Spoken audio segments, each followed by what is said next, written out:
করে আপনাদের পাশে থাকবে ইনশাল্লাহ। 2500-এ মা বোনদের জন্য রান্না করার জন্য গ্যাসের প্রয়োজন, আমি বৈধভাবে গ্যাসের ব্যবস্থা করে দেব ইনশাল্লাহ। 2500-এর রাস্তাঘাট, 2500-এর ড্রেনেজ সিস্টেম, বিভিন্ন প্রবলেম আছে, এগুলো আমরা সামগ্রিকভাবে অ্যারেঞ্জমেন্ট করব। আমার তরুণ ভাইয়েরা, আমার তরুণ ভাইদের নিয়ে আমি দুই একটি কথা বলতে চাই। আমার তরুণ ভাইদের দুই একটি কথা আছে, তারা আমাকে ফোনে পায় না, তাদের এই আক্ষেপ আমি আজকে এই মাঠে বলতে চাই। আমি আমার তরুণ ভাইদের জন্য আমি আলাদা একটা মোবাইল ব্যবহার করব, যেই মোবাইলে আপনারা সবসময় আমাকে পাবেন,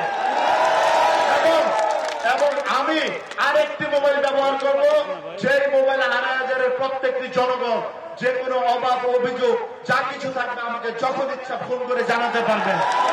আমি কথা দিচ্ছি আপনারা প্রতিনিয়ত আমাকে ফোন করে পাবেন ইনশাল্লাহ। আমি বলতে চাই, আমি নির্বাচিত হলে একটি মাদক মুক্ত, সন্ত্রাস মুক্ত, ডাকাত মুক্ত, লুটতরাজ মুক্ত, চাঁদাবাজ মুক্ত একটি প্রগতিশীল উন্নত মডেল 2500 গড়ে তুলব ইনশাল্লাহ। চুরি ডাকাতি থাকবে না, চুরি ডাকাতি অফ করব। কিভাবে অফ করব? তাদের কর্মসংস্থানের ব্যবস্থা করব। চোর ডাকাতদের সৎ পথে নিয়ে আসবো, তারা তো 2500-এর মানুষ, ঠিক কিনা? তাদেরকে সৎ পথে এনে আমাদের সাথে যেন কাঁধে কাঁধ মিলে চলতে পারে, বাচ্চা কাচ্চাদের লেখাপড়া করাইতে পারে, জীবিকা নির্বাহ করতে পারে, তার ব্যবস্থা করব। মাদক দ্রব্য বলেছি তো স্ট্রংলি নিয়ন্ত্রণ করব, কোন মাদক ব্যবসায়ী 2500-এ থাকবে না। সংগ্রামী ভাইরা, আমি আপনাদের সবাইকে সাথে নিয়ে একটি প্রগতিশীল 2500 করতে চাই। আমি বলতে চাই, অতীতে যারা মেম্বার অফ পার্লামেন্ট হয়েছে তারা আপনাদের কথা কতটুকু মূল্যায়ন করেছে, আপনাদের মতামত কতটুকু দিয়েছে আমি জানি না, কিন্তু আমি বলতে চাই আমি আপনাদের সাথে পরামর্শ করেই আগামী 2500 করবো ইনশাল্লাহ। যদি আপনারা আমাকে সেই সুযোগ করে দেন, আপনারা কি আমাকে সেই সুযোগটা করে দিবেন? আমি সবার দোয়া চাই, আপনাদের ভালোবাসা চাই, আপনাদের আন্তরিকতা চাই।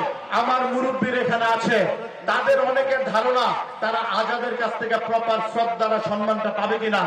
আমি এই মাঠে সবাইকে এনশিওর করতে চাই, আজাদ কখনো বেয়াদবি শিখে নাই। আমার কাছ থেকে আপনারা সম্মান ইজ্জতের কোনো ঘাটতি হবে না কোনোদিন ইনশাল্লাহ। যারা সম্মানী মানুষ তাদেরকে সম্মান না দিলে আল্লাহ আমাকে সম্মানিত করবে না, আমি এটা জানি। আমি সামগ্রিকভাবে আগামীর একটি প্রগতিশীল 2500 গড়ে তোলার জন্য আপনাদের সবার কাছে একটা সুযোগ চাই। আপনাদের আন্তরিকতা, আপনাদের ভালোবাসা পেয়েছি। আমি কিন্তু দেখেন ভাইয়েরা, এই 17 বছর আন্দোলন করেছি, কিন্তু আমি আপনাদের সেবা করব সরকারি কোনোভাবে সেই সুযোগ কিন্তু হয়নি। একটা প্রপার ভোট হয়নি, 18-তে কি ভোট হয়েছে আপনারা দেখেছেন। আমি এবার একটি প্রপার ভোটের মাধ্যমে আপনাদের ভোটে নির্বাচিত হয়ে আপনাদের সেবা করে আমি নজরুল ইসলাম আজাদ আপনাদের পরিবারের সদস্য হতে চাই, আপনাদের ভাই হতে চাই, আপনাদের বন্ধু হতে চাই, আপনাদের পরিবারের একজন সন্তান হতে চাই। আপনারা কি সেই সুযোগ দিবেন আমাকে?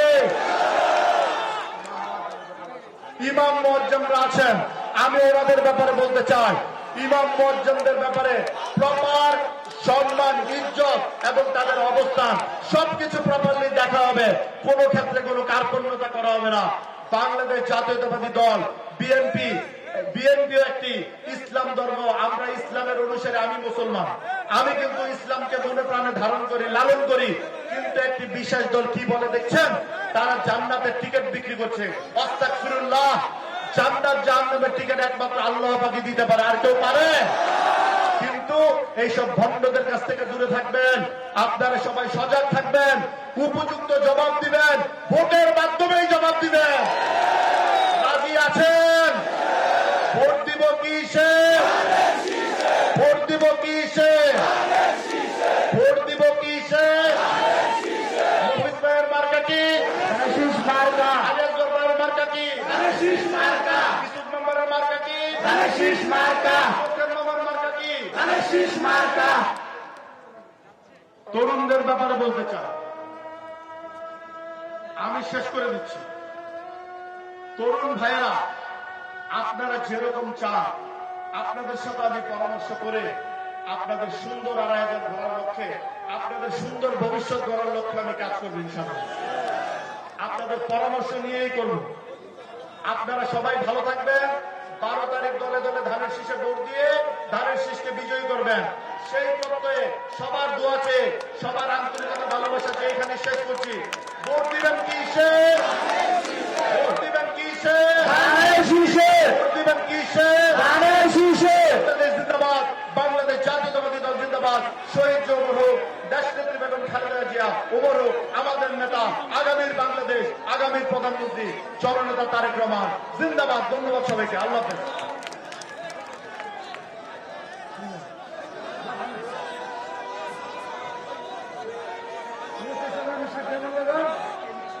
আজকে আমাদের মনোনীত প্রার্থী যারা আদর্শ গুরুত্বপূর্ণ কথা শুনছেন এবং আপনাদের সকল বিএনপি এবং অঙ্গ সংগঠনের সকলকে ধন্যবাদ জানিয়ে আমার বক্তব্য শেষ করতে এখানে আসসালামু আলাইকুম। সভা সমাপ্ত ঘোষণা করেন।